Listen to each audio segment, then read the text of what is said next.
Hello everybody. This video is kind of a little update of many different things, all, at least most of them related to the Beach Boys. End of last year, I think it was around Christmas, there was this very shady, they've done this before too, but anyway, this sort of copyright release, so it was an official release anyway, it was at least on Deezer, with material from the Waltz, the Beach Boys Waltz, from 1974. And I don't actually right now have the track list over here, but there was 9 different tracks on that release, and I did manage to download it, and I have it on my phone. I've now listened to it once or twice in full. I'm sure you can still find it.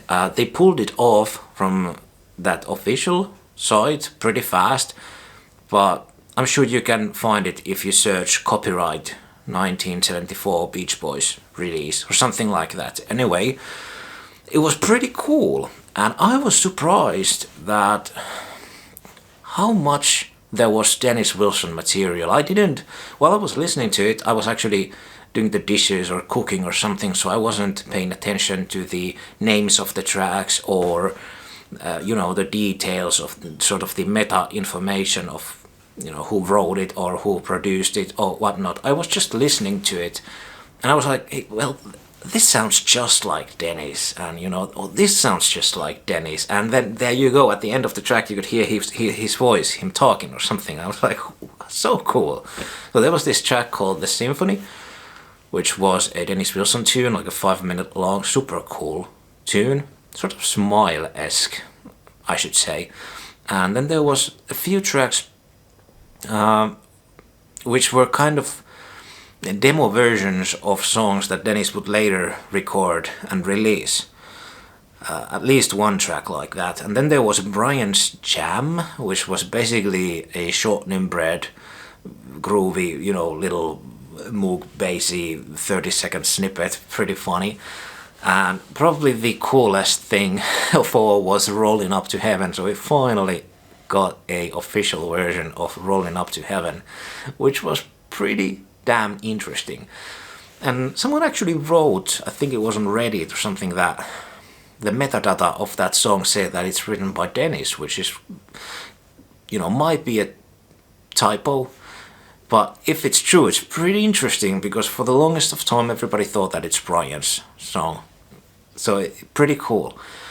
But overall, the stuff sounded really great. There wasn't really nothing earth-shattering amongst those 9 tracks, but it was a super fun listen, and I highly recommend you to check that out if you still can find it. And, well, there also was that Battle Hymn of Republic, which is a pretty interesting tune in itself. It's actually very well produced, and I think it's very well performed. It's it's one of the strangest things that the Beach Boys ever did, that's for sure. And I find it interesting how that whole release, because it sort of sums up a lot of the stuff that they did in 1974 in the studio, how sort of schizophrenic it all is, because there's some really serious, moody stuff, emotional stuff, especially the Dennis Wilson tunes, but then there's Rolling Up to Heaven, and then there's Battle Hymn of the Republic, so it's like, it's all over the place. It's super crazy listen, and it would be so fun to sort of take, I don't know, like a 5-second snippet of each song and then just put them all together, and it's crazy stuff. It's so crazy. The other thing is that I wanted to talk over here is the Funko Pop thing. I have had the sort of the notification for my email when it comes to sale in Europe, on sort of like on hold for, I don't know, since the announcement. Well, I haven't heard anything yet, but I saw during Christmas time photographs online that some people had actually got their figures already. So I think in States it's probably out, and I would love to know if you have got those and what do you think about them. Are they actually good looking or not? That would be fun to hear, because I'm not really sure yet whether I'm gonna actually buy them or not when the day comes that I'm actually able to even consider that.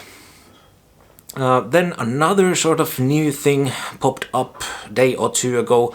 Mike Love was interviewed by Rick Rubin, and I think this has something to do with the fact that Mike Love is being considered for the Songwriters Hall of Fame.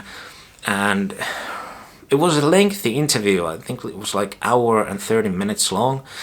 And it was super cool because, first of all, Rick Rubin is great, and he's a sort of classic legendary guy just by himself too, with his work with, you know, many artists like Red Hot Chili Peppers and Johnny Cash, and the Paul McCartney documentary too was super great, where he was interviewing Paul McCartney. That came, I think it was on Disney Plus a few years back. That was super cool. So Rick is a really great interviewer. I really love his style because he was actually able to get... Well, Mike was mostly saying those same stock like answers and the same stories that he's told for 50 years. Same stuff about India, same stuff about, you know, George Harrison and Kokomo, and same stuff about the Wilson's drug use and so on.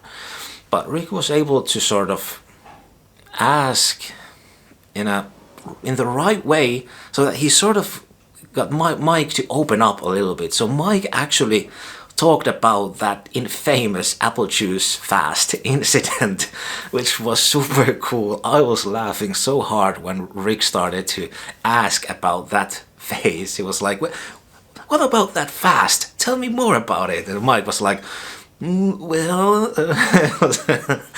Mike was sort of like caught up in a sort of like, he just started to open up in a way that I haven't really or heard him, you know, been in a long time. I was kind of shocked to hear his old voice, because his voice has sort of, I don't know, it was sort of very breathy. So it just kind of, and he said that he's actually having some hearing loss, and he has to listen to his own music to be able to sing in pitch these days, which was kind of surprising to me.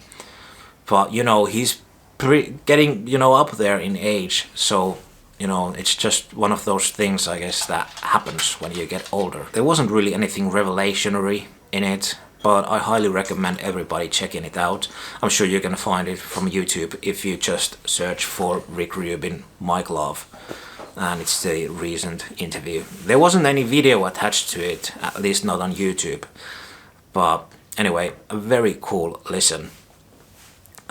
Next Sunday, so just in a few days, I'm gonna release a new video, which I filmed already, and it is gonna be sort of a new, like a first part in a new series that I hope that I'm able to continue in the near future. And it is kind of obscure one, because the idea with that series is to review concert shows that I've seen. And I'm gonna start off with the Beach Boys 2012 Wembley show, and then I'll go from that.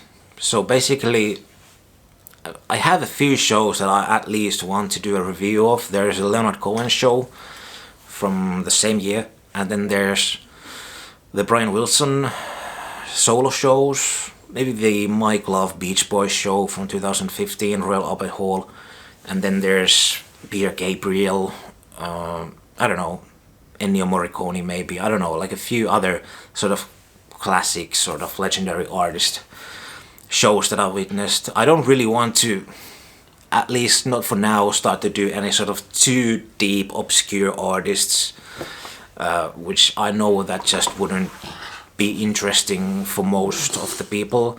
But maybe in the, I don't know, like a distant future, I could consider expanding. But I do want to start off with these sort of big legacy artist acts and the shows that I've seen by them. Bruce Springsteen is one of them, which I could do a few reviews of his shows, or maybe even combine them, I don't know. But, you know, that's pretty much it. I'm gonna continue soon with the Beach Boys album review series. The next one is going to be Keeping the Summer Alive from 1980. I'm looking forward to that, and the whole 80s period. And then the 90s is gonna be pretty fast, because there's basically just one album, two if you count Stars and Stripes, but I think it would actually be quite funny to do also Mike Love of the Beach Boys, or Mike Love, Bruce Johnston and David Marks of the Beach Boys Salute NASCAR. I think that would be kind of funny too, even though that's not a Beach Boys release.